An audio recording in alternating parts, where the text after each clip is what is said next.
Oke, sebelumnya perkenalkan nama saya Sofia Nida Alhaq dari Prodi Pendidikan Teknologi Informasi Universitas Negeri Surabaya. Di sini saya akan membahas resume artikel mini project 2 dari mata kuliah Sistem Operasi. Oke, di sini saya akan membahas resume artikel 1 terlebih dahulu dengan judul Systematic Literature Review atau SLR, dampak modifikasi algoritma round robin dalam penjadwalan CPU pada sistem operasi.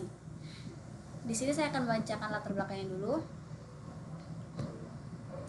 Pentingnya penjadwalan sistem operasi modern sangat bergantung pada penjadwalan CPU untuk mencapai efisiensi dan keadilan dalam pengelolaan sumber daya.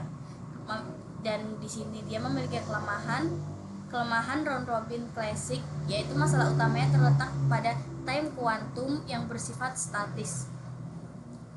Penjelasannya, jika time quantum terlalu kecil, terjadi overhead system yang tinggi akibat seringnya context switch atau jumlah peralihan konteks. Dan jika time quantum terlalu besar, algoritma cenderung berperilaku seperti first come first serve yang memperpanjang waktu tunggu. Metode penelitian ini menggunakan metode Systematic Literature Review dengan pendekatan PRISMA, yaitu Preferred Reporting Items for Systematic Literature Review. PRISMA adalah panduan atau checklist yang digunakan untuk membantu peneliti dalam menyusun dan melaporkan systematic review termasuk SLR dan meta-analisis secara transparan dan lengkap. Di sini dia memiliki tahapan dalam melakukan analisis. Yang pertama itu identification, lalu scanning, dan include. Nah, dari tahapan-tahapan tersebut totalnya itu ada 158 publikasi yang ditemukan di database Semantic Scholar. Dari 158 itu terpilih 15 artikel yang memenuhi kriteria inklusi dengan rentang tahun 2020 hingga 2025, memiliki akses terbuka dan relevan dengan modifikasi round robin. Klasifikasi modifikasi algoritma round robin. Berdasarkan hasil tinjauan, modifikasi algoritma round robin dikelompokkan menjadi 5 pendekatan utama. Yang pertama yaitu berbasis pembelajaran mesin atau machine learning. Di situ algoritma ini menggunakan model seperti Q-nearest, neighbors, regresi linear, dan random forest untuk memprediksi time quantum optimal secara real time. Yang kedua, algoritma dinamis atau dynamic round robin menyesuaikan time quantum berdasarkan beban kerja atau karakteristik proses, seperti algoritma LM-Halfwater yang terbukti secara signifikan memperbaiki AWT dan waktu penyelesaian sekaligus mengurangi context switching, dan variable time round robin yang mengalokasikan irisan waktu berdasarkan total beban kerja, burst time proses, dan jumlah proses dalam antrian. Lalu di sini ada algoritma hibrida. Itu tuh menggabungkan kekuatan round robin dengan algoritma lain untuk menciptakan kinerja yang lebih unggul. Seperti contohnya for KNN, yaitu menentukan time quantum berdasarkan nilai median dari burst time. SRDK membagi antrian menjadi tugas singkat dan panjang. HYRR menggabungkan sifat RR, SGF, dan FGFS dengan kalkulasi time quantum dinamis dari nilai rata-rata. Lalu ada mix PIRR mengkombinasikan round robin dengan sistem penjadwalan berbasis prioritas. Lalu yang terakhir ada SGRRR, itu mengintegrasikan kernel SGF ke dalam round robin menggunakan persamaan optimal dengan mengadaptasi time quantum di setiap putaran. Yang keempat ada berbasis statistik atau matematika, yaitu menggunakan perhitungan statistik seperti nilai mean, median, atau kuartil dari burst time untuk menentukan time quantum yang lebih adaptif. Contohnya algoritma MARR dan MMMRR. Yang kelima, berbasis kelompok atau group based, yaitu mengelompokkan proses dengan atribut serupa dan memberikan irisan waktu yang disesuaikan untuk setiap kelompok. Contoh model AE EGBQT. Nah, di sini juga memiliki dampak dan temuan utamanya. Yang pertama ada peningkatan kinerja. Modifikasi round robin secara konsisten memperbaiki metrik kunci dibandingkan RR klasik, termasuk penurunan average waiting time, average turnaround time, dan jumlah konteks switching. Efisiensi. Beberapa metode melaporkan peningkatan efisiensi itu di antara 12% hingga 62% dibanding round robin asli. Skenario spesifik. Algoritma IRRQR menunjukkan keunggulan pada berbagai kondisi burst time menaik, menurun maupun acak. Nah, ada DADQRR yang sangat unggul pada skenario rentang burst time spesifik 2-10. Pendekatan hibrida seperti mix PIRR efektif dalam menangani proses krusial melalui sistem prioritas. Kesimpulannya, penerapan time kuantum yang dinamis, adaptif, dan cerdas terbukti efektif mengatasi kelemahan fundamental algoritma round robin klasik. Berbagai inovasi ini menghasilkan kinerja CPU yang lebih efisien, responsif, dan mampu beradaptasi dengan lingkungan komputasi yang dinamis. Selanjutnya saya akan membacakan resume artikel 2 yang berjudul Mesin Virtual atau Virtual Machine, sekilas tentang tujuan, fungsi, keuntungan, dan pengelolaan mesin dari mesin virtual. Memiliki latar belakang. Pertama, ada perkembangan teknologi.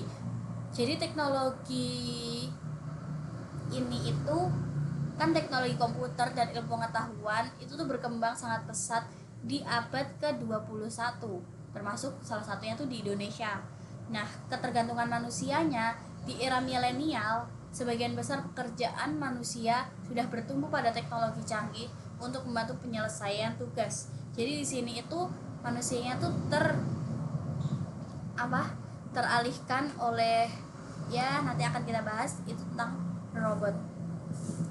Optimalisasi sumber daya mesin virtual menjadi topik penelitian utama karena mampu mengumpulkan dan mengelola sumber daya, data, perangkat lunak, serta perangkat keras untuk melayani berbagai tugas. Mesin ini tuh juga memiliki arsitektur berbagi, yaitu beberapa mesin virtual dapat berbagi satu mesin fisik host yang sama dengan bantuan virtual machine monitor untuk alokasi sumber daya. Fleksibilitas operasional, pengguna membutuhkan kemampuan untuk membuat, menyalin, migrasi, dan memodifikasi status eksekusi mesin dengan mudah seperti memanipulasi file. Masalah kinerjanya, sistem tradisional yang hanya berfokus pada pembagian sumber daya prosesor secara adil seringkali menyebabkan kualitas layanan yang buruk atau tidak terprediksi.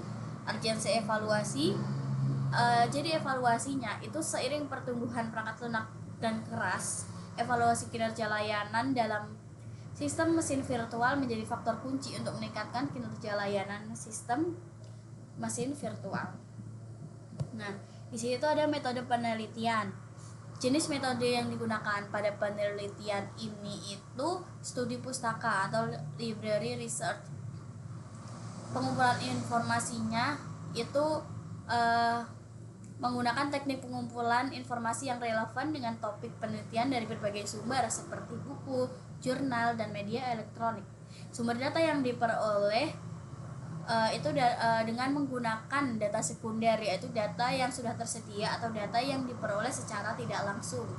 Bentuk datanya itu data yang ditelaah mencakup naskah tertulis, dokumen, buku, hasil laporan, serta penelitian terdahulu yang berkaitan dengan mesin virtual. Nah, di sini ada hasil dan pembahasan. Jadi, artikel ini tuh menjelaskan bahwa mesin virtual adalah mesin logis dengan arsitektur hampir sama dengan mesin fisik yang berjalan di bawah kendali virtual machine monitor atau hypervisor. Fungsi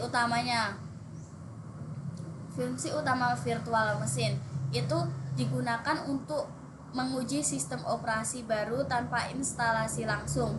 Virtualisasi dari desktop sebagai disk client, melakukan pengujian aplikasi dengan sistem berbeda secara aman, melakukan tahap pengujian software di banyak platform yang berbeda, serta komplikasi server yang berbeda dalam penggunaan bisnis. Nah, di sini dia juga memiliki keuntungan. Keuntungannya itu memberi akses penuh ke fitur perangkat keras, fleksibilitas menjalankan berbagai sistem operasi atau perangkat lunak, isolasi keamanan untuk mencegah penyebaran crash atau peretasan, memiliki standar antarmuka keperangkatan lunak, portabilitas tinggi, penyediaan layanan secara dinamis, memiliki alat untuk meningkatkan atau mengurangi sumber daya, memanajemen lingkungan eksekusi, memantau keadaan virtual machine dan interaksinya, serta sistem operasi tamu. Jenis-jenisnya itu ada.